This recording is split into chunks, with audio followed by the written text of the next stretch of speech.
Dear children, it is very nice to see you all seated in front of your TV to watch the third episode of the lesson Atoms and Molecules, which is Unit 7 in your textbook.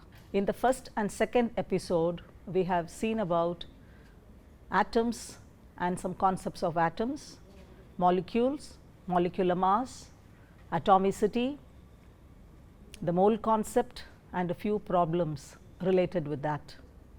In this unit, you will be seeing about the percent composition, Avogadro's hypothesis, and applications. I hope you understood all what we have learnt in the first two episodes. Let us go into the lesson. In the previous class, we saw the amount of substance and the amount of atoms or molecules which may be present in a given compound. Sometimes we need to know percentage of elements in a compound, and that is where we have to learn about the percentage composition. So, let us define what is percent composition. The percentage composition of a compound represents the mass of each element present in 100 grams of the compound. So, in 100 grams of compound, what is the mass of each element which is present? That is what we call as the percentage composition. We can represent it like this: mass percent of an element is equal to mass of that element in the compound divided by molar mass of the compound into 100. So, in this way we can calculate mass percent of different elements in a compound. To understand this very nicely, let us take a few examples. Let us take a simple example of water. Let us find out the percentage of hydrogen and oxygen in water. When we try to calculate the mass percent of elements, the first thing you have to know is we must know the correct molecular formula of the compound. Secondly, you should know how many atoms of each element are present in the compound. Thirdly, you should know the atomic mass of the various elements. If you know this, then we can easily calculate the percentage of elements in the compound. Let us first see what is the molecular mass of water. We know the formula of water is H2O. There are 2 atoms of hydrogen and 1 atom of oxygen. Atomic mass of hydrogen is 1, atomic mass of oxygen is 16. So, the molar mass of water is 2 into 1 plus 1 into 16, which is equal to 18. So, molar mass of water is 18. What is mass percent of hydrogen? It is the mass of hydrogen in the compound divided by molar mass into 100. So, that is equal to 2 divided by 18 into 100, which is equal to 11.1%. What is mass percent of oxygen? The mass of oxygen in the compound is 16. So, 16 by 18 into 100, which is equal to 88.89%. This percentage composition finds its use in determining the empirical formula and molecular formula of compounds. So, in that particular field, it is very important for calculating the percentage composition and finding out the empirical formula and also the molecular formula. Let us try to do 2 problems which are given in your textbook, page number 104, 9, 2. So, here we are asked to calculate the percentage of elements in calcium carbonate. So, what is the formula of calcium carbonate? CaCO3. How many atoms of calcium do you have here? 1 atom of calcium. Carbon atom number is also equal to 1. Number of oxygen atoms is equal to 3. Atomic mass of calcium is 40, carbon 12 and oxygen 16. So, molar mass of calcium carbonate is equal to 1 into 40 plus 1 into 12 plus 3 into 16. So, the total value is equal to 100. What is the mass percent of calcium? Mass of calcium by molar mass into 100. So, 40 by 100 into 100, which is equal to 40%.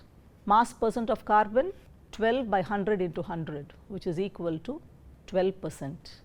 and mass percent of oxygen is equal to 48 by 100 into 100, which is equal to 48%.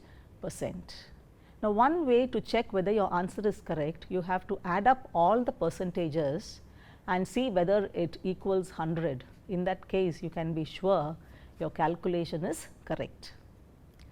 Let us now see the calculation of percentage of elements in aluminium sulfate. You have to get the formula of aluminium sulfate correct. You have learnt in 9th standard how to write the formula of compounds. You can do it only if you know the valencies of the cation and also the anion. So, what is the formula of aluminium sulfate? Al2 SO4 thrice. So, now what are the number of atoms of aluminium here? Number of atoms of aluminium is 2. You have a bracket and you have a 3 out, which means the 3 is common for both sulfur and oxygen. So, number of atoms of sulfur is 3 and number of atoms of oxygen is equal to 12. So, once you get the number of atoms correct, the next thing you have to multiply it with the atomic mass. So, the molar mass of aluminium sulfate is equal to 2 into 27 plus 3 into 32 plus 12 into 16, and the total mass is equal to 342. So, molar mass of aluminium sulfate is 342. Mass percent of aluminium is equal to 54 by 342 into 100, which is 15.79%. Mass percent of sulfur is equal to 96 by 342 into 100, which is 28.07%, and mass percent of oxygen is 192 divided by 342 into 100, which is 56.14%. So, we have seen 2 problems which are given at the back of the lesson. I hope you understood the method of calculating percentage of elements in compounds. This is very important and you have to know the method of calculating it. Let us go to the next topic. In the previous class, in our episode 2, we have seen mass of substances and the number of particles in substances. Avogadro's hypothesis gives us the relationship between volume of gas and the number of molecules which are present in that particular volume. Avogadro's name we have heard in the last episode, where we said Avogadro gave a lot of significance for the calculation of particles, and that is why 1 mole of a substance contains Avogadro number of particles. For that number, we have given the name of Avogadro because he has attached a lot of significance to that number in calculating number of particles. What is Avogadro's hypothesis? Equal volumes of all gases under similar conditions of temperature and pressure contain equal number of molecules. Let us say once again, equal volumes of all gases under similar conditions of temperature and pressure contain equal number of molecules. Let us say the volume of a particular gas is equal to V and the number of molecules in it is equal to N. According to Avogadro's hypothesis, there is a direct proportion between the volume and the number of molecules. So, V is proportional to N. By removing the proportionality sign, we can say V is equal to a constant into N. You can see 3 balloons: oxygen, water and ammonia. Let us say it is a balloon for which the volume is 1 liter. So, 1 liter of oxygen and 1 liter of ammonia. What about the number of particles in this volume? The number of particles will be the same. This is what the Avogadro hypothesis tells us. The volume is directly proportional to the number of molecules. Let us try to explain the Avogadro hypothesis by considering the reaction between hydrogen and chlorine to give hydrogen chloride. We can write the chemical equation as H2 gas plus Cl2 gas gives 2 HCl gas. So, when you see this equation, according to the mole concept, we can say 1 mole of hydrogen reacts with 1 mole of chlorine to give 2 moles of hydrogen chloride. Taking it in terms of volume, 1 volume of hydrogen reacts with 1 volume of chlorine to give 2 volumes of hydrogen chloride. According to Avogadro's law, 1 volume of a gas contains n molecules of the gas. So, in the place of 1 volume, we can say n molecules of hydrogen plus n molecules of chlorine gives 2n molecules of hydrogen chloride. When n is equal to 1, this equation becomes 1 molecule of hydrogen plus 1 molecule of chlorine gives 2 molecules of hydrogen chloride. Let us think of a situation where we require 1 molecule of HCl, 1 molecule of hydrogen chloride. Then what will be the number of molecules of hydrogen and chlorine? It will be half of that 1 molecule. So, this equation will now become half molecule of hydrogen plus half molecule of chlorine gives 1 molecule of hydrogen chloride. Now, this is in accordance with Dalton's atomic theory that a molecule can be divided. So, when we say half a molecule of hydrogen, what do we mean? Half a molecule of hydrogen refers to 1 atom of hydrogen and half a molecule of chlorine refers to 1 atom of chlorine, or in other way we can say H2, 1 molecule of hydrogen contains 2 atoms of hydrogen, which is nothing but the atomicity of hydrogen. So, atomicity of hydrogen is 2 and atomicity of chlorine is also equal to 2, because 1 molecule of these gases contain 2 atoms. Let us see what are the applications of Avogadro's law. Avogadro's law has got many applications. The first one is it explains the Gay-Lussac's law. I hope you remember the Gay-Lussac law, which you have learnt in your 9th standard. When gases react, the volume of the reacting gases and the volume of the product gases bear a simple ratio to one another when they are measured under the same conditions of temperature and pressure. This is what the Gay-Lussac law says, and it is a direct consequence of the Avogadro's law. The second application, it helps to find out the atomicity of gases, and that is what we have seen previously. We are able to say atomicity of hydrogen and chlorine gas is equal to 2. Thirdly, we can find the molecular formula of gases using the Avogadro's law. This is the third use. Fourthly, we can find the relationship between molecular mass and vapor density, which we will be deriving a little shortly. And it also helps us to find out the gram molar volume of all gases. Now, what is the meaning of gram molar volume? It is the volume occupied by 1 mole of any gas at STP. The volume occupied by 1 mole of any gas at STP is what we call as gram molar volume. It is a constant value and it is equal to 22.4 liters at STP. So, these are the applications of Avogadro's law. Let us now derive the relationship between vapor density and relative molecular mass.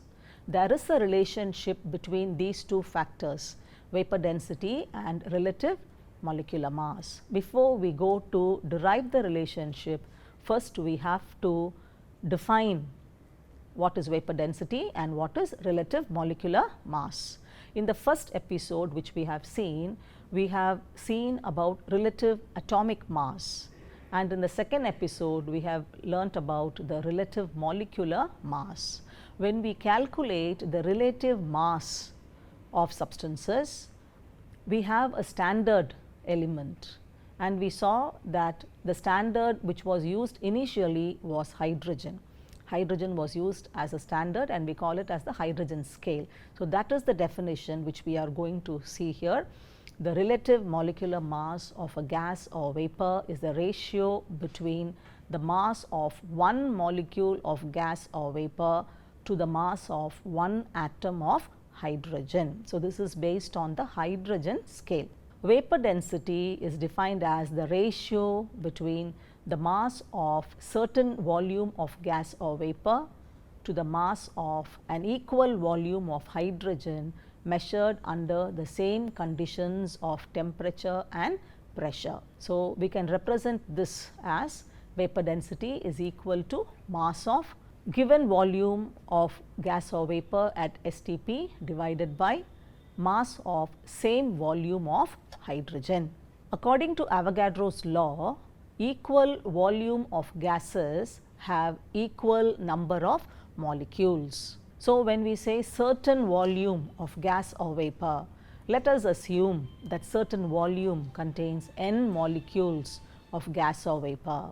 So, we can write the relationship as vapor density is equal to mass of n molecules of gas or vapor at STP divided by mass of n molecules of hydrogen. So, what we are doing here is we are substituting that certain volume as to contain n molecules of gas or vapor or also of hydrogen. When n is equal to 1, vapor density can be written as equal to mass of one molecule of gas or vapor at STP divided by mass of one molecule of hydrogen. Now, if you look at the denominator, you find there mass of one molecule of hydrogen. We know one molecule of hydrogen contains how many atoms of hydrogen?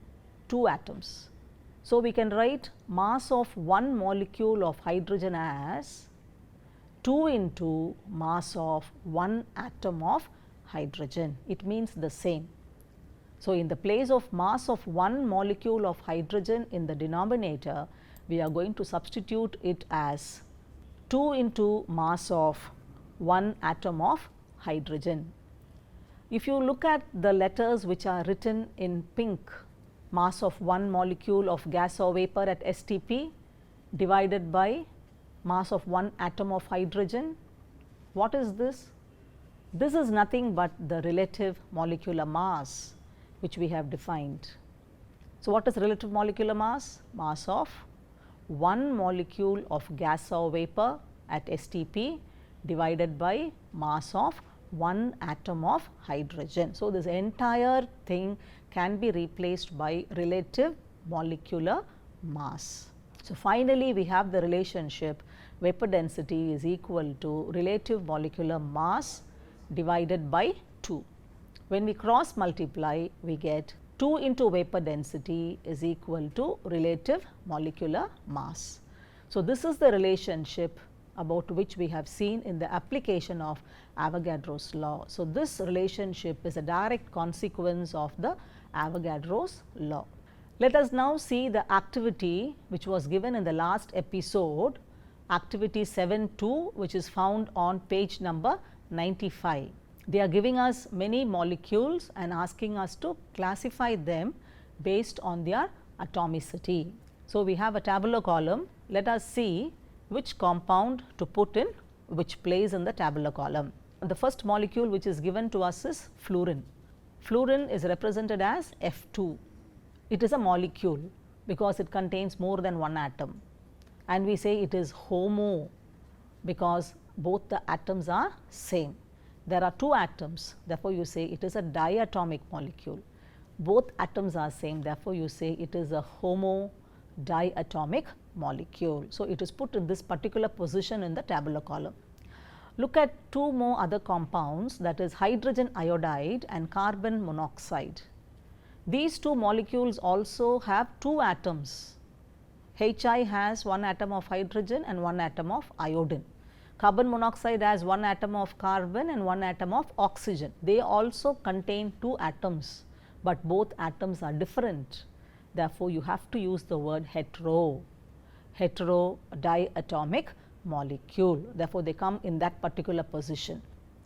Look at CO2, carbon dioxide, 1 atom of carbon, 2 atoms of oxygen, 3 atoms, they are different. Therefore, it is a heterotriatomic molecule.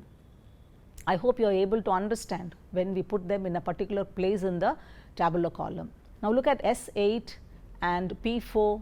These two are also molecules. They contain the same atoms.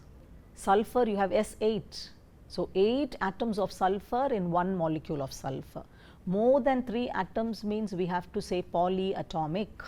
So, both P4 and S8 are polyatomic and they contain the same type of atoms. So, we have to use the word homo.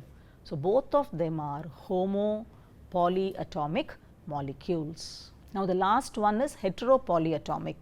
Hetero means different atoms, polyatomic means more than 3 atoms. All these molecules, the remaining molecules, NH3, H2SO4, CH4 and C6H12O6.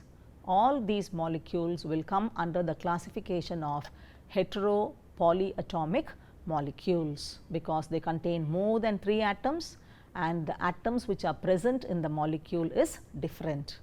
I hope you have understood about this particular classification, which is very basic and you need to know about it when you go to higher classes. You may need to know what is the meaning of the classification of these molecules. Next activity is found on page number 98, activity 7.3. Now, what is given in this activity? Under the same conditions of temperature and pressure, if you collect 3 liters of oxygen, 5 liters of chlorine and 6 liters of hydrogen, which has the highest number of molecules? Do you get an idea how to do this problem? It is very simple. It is a direct consequence of Avogadro's hypothesis. In Avogadro's hypothesis, we saw one relationship V is proportional to N. So, the volume is directly proportional to the number of molecules. So, which gas is having highest number of molecules? Naturally, the gas which is having the highest volume. Which gas is having the highest volume? Hydrogen. There are 6 liters of hydrogen. Therefore, the answer for this is 6 liters of hydrogen. The next question, which has the lowest number of molecules? So, I think you can guess this very easily, that is the least volume. Oxygen, only 3 liters of it are there. Therefore, the answer for this is 3 liters of oxygen. So, it is a very simple problem. You have to just apply your Avogadro's hypothesis. So, with this we finish the lesson atoms and molecules. I hope you have understood all what we have learned. Atoms and molecules are very basic concepts about which you have to have a very clear understanding, so that when you go to higher classes you will be able to cope up with the portions which are given in the higher classes. So, to test whether you have understood, let us have a quick revision. Please try to answer the questions when they appear on your screen, and the answer also will be flashed on your screen. The first scientific theory of atom was given by, can you say who is the person who gave the first scientific theory of atoms? You have learnt it in your lower classes? Yes, it is John Dalton. So, John Dalton, he was the first person to give the scientific theory of atoms. It is also called as Dalton's atomic theory. In the beginning of the lesson itself we have seen he gave an atomic theory, but there were a number of incorrect assumptions. Therefore, they had to correct it and it is replaced by the modern atomic theory, about which also we have seen in the first episode. Question number 2. Cl 1735 and Cl 1737 are dash. What are these two? How are these two atoms related to each other? You can see they have the same atomic number. The mass number alone is different. What are pair of atoms which have the same atomic number and different mass number called?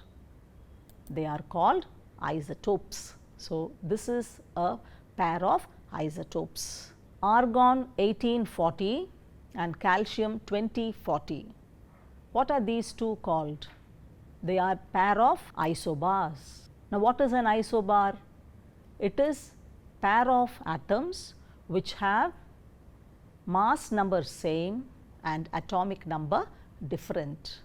The mass number is written on the upper side of the elemental representation and the atomic number is given down. Therefore, you can see atomic number of argon is 18, for calcium it is 20, but mass number for both of them it is the same. Therefore, this is a pair of isobars.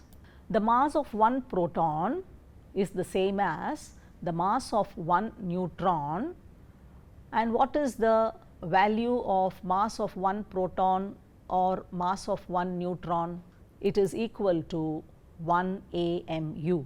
The abbreviation of AMU is atomic mass unit. It is a unit which we use to measure very small particles, particles like atoms and molecules. What is the modern method of determining relative atomic mass? We saw the method of finding out relative atomic mass, how the scientists used a method, but modern methods, it is not done with the same method they have done. It is done by a method called as mass spectrometry. Question number 6. The formula for calculating the average atomic mass. There was a big formula. I hope you can recollect that. We have done problems to calculate average atomic mass. So, the formula is average atomic mass is equal to mass of isotope 1 into percentage abundance of isotope 1 plus mass of isotope 2 into percentage abundance of isotope 2. So, we have to take into consideration the isotopes of various elements when we calculate the atomic mass, because they are found to a different percentage in nature. The next question, the number of atoms in a molecule is called atomicity. Avogadro number is numerically. So, numerically how do you write the Avogadro number? It is a big number. We said a pair means 2, a trie means 3, a dozen means 12, and when we said 1 mole of small particles, it is referred to by a particular number which we call as Avogadro number. Now, what is that number? 6.023 into 10 power 23. This is the Avogadro number, which also you have to remember. Question number 9. 1 mole of a compound contains how many molecules? So, a compound contains molecules. How many molecules are there in 1 mole? 6.023 into 10 power 23 molecules. 2 into vapor density is equal to, can you finish it? Today only we have done the derivation. 2 into vapor density is equal to relative molecular mass. Question number 11. Atomicity of a monoatomic element is equal to molecular mass divided by atomic mass. The value of gram molar volume of all gases at STP is 22.4 liters. What is gram molar volume? It is the volume occupied by 1 mole of a gas at STP, and that is equal to 22.4. We have come to the end of the chapter Atoms and Molecules. Thank you students for watching this topic of atoms and molecules. I hope you understood every concept in the lesson. It will definitely help you in future. Thank you.